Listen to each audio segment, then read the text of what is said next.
Fala galerinha, tudo bem? Olha só, como a gente já sabe, infelizmente não posso estar com vocês na sala de aula, mas não quer dizer que eu vou deixar vocês na mão, tá? Então vamos continuar estudando os assuntos de filosofia, só que agora por meio dessa videoaula, tá certo? E hoje, como a gente já estava começando a falar na sala de aula, vamos falar um pouco sobre a filosofia medieval. Ou melhor, falar sobre o pensamento cristão que se desenvolveu na Idade Média, tá? Por que eu digo pensamento cristão? Porque durante a Idade Média, a gente tem uma filosofia existindo e acontecendo, só que de uma maneira um pouco diferente. A filosofia era basicamente uma serva da teologia. Tinha esse ditado, filosofia ancila a teologia. Filosofia como uma serva dos estudos teológicos, tá? E por que isso acontece? Para isso a gente precisa voltar um pouquinho no contexto histórico para entender um pouco mais sobre a história da filosofia, tá? Olha só, após a queda do Império Romano, a Igreja Católica ela vai emergir como uma figura central ali dentro da Europa. Por que isso acontece? Porque quando o Império Romano ainda era um império muito grande, ainda era um império muito poderoso, ele, no finalzinho do seu período imperial, instituiu o cristianismo como a religião oficial do Império, certo? E quando o Império Romano finalmente cai de vez, em 476 depois de Cristo, o que vai acontecer é o seguinte: toda aquela galera que antes tinha o Império como centro, agora vai ter o cristianismo como centro. O cristianismo como uma referência do que é ser unidade. As pessoas vão se dividir, vão começar em alguns aglomerados de terra chamados de feudos, certo? Em alguns feudos. E cada feudo desse era basicamente isolado um do outro. Então a única referência, a única coisa que unia a Europa toda como um grande povo, era justamente o fato de todos eles terem um único Deus, terem uma única referência de religião. Então o cristianismo começou a ganhar poder, começou a ganhar força. Ainda não era tão forte, tão poderosa, quanto ela iria se tornar lá na Idade Moderna, por conta do absolutismo monárquico, mas sim, já era uma instituição muito poderosa, muito forte, tá? Pronto. Como uma instituição poderosa também, o cristianismo tinha um papel.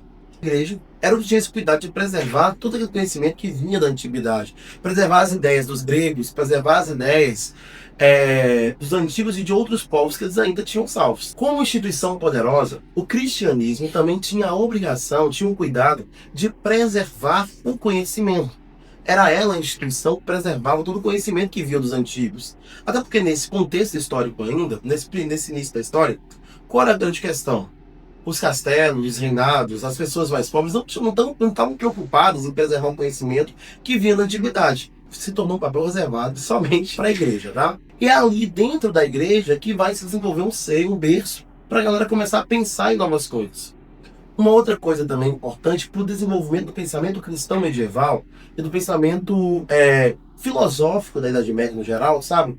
Foi também o fato de que a igreja ainda não tinha formado, elaborado a sua doutrina direitinho.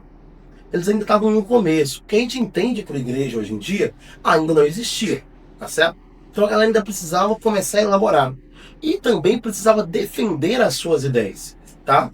E é aí que vai dar-se início a uma primeira corrente de pensamento cristão, a primeira corrente de pensamento filosófico da Idade Média, que é a corrente da patrística. O que a patrística tinha de interessante, gente? A patrística era uma corrente que buscava conciliar a fé e a razão. Segundo a Marina Chauí, que é uma autora, uma filósofa brasileira, a patrística começa mais ou menos ali no século I depois de Cristo. Ou seja, ainda não é uma corrente necessariamente exclusivamente medieval, tá? Por que não é exclusivamente medieval? Qual o período que acontece na Idade Média? A Idade Média vai acontecer do século V até o século XV, tá? Do século V depois de Cristo até o século XV. Então por que a patrística entra como uma coisa que a gente estuda na Idade Média? Porque a patrística, gente, ao começar ali no século I, dá início à forma como a galera pensa a doutrina católica, a doutrina cristã, de uma maneira geral, tá bom?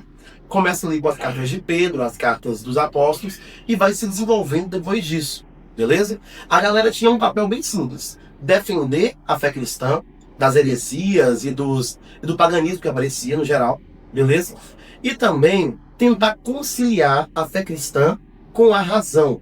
Porque quando a gente concilia a fé cristã com a razão, eu dou uma justificativa maior para a fé cristã existir. Eu dou uma justificativa melhor para a fé cristã se fundamentar. Tá certo?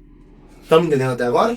Por que tem o nome de patrística, gente? Tem o nome de patrística justamente porque faz uma referência aos padres da igreja, aos líderes eclesiásticos da igreja. Por padres aqui, eu não quero dizer o cara que bota uma batina e vai para o altar, não, tá? Padres aqui quer dizer os pais, primeiros responsáveis pela igreja, as primeiras pessoas que se importaram em elaborar uma doutrina para a igreja, tá? Quem são os principais representantes dessa época? São Jerônimo.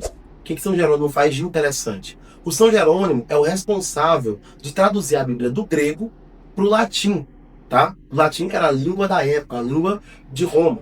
Por que isso é tão importante? Porque faz com que a galera tenha mais acesso à Bíblia, tá? E a Bíblia passa a ser melhor discutida, tá certo? De uma maneira mais ampla, beleza? Detalhe, eu ainda estou falando do início da igreja. O que eu falo que é a Bíblia não é aquele livrão que você tem na mão também, não.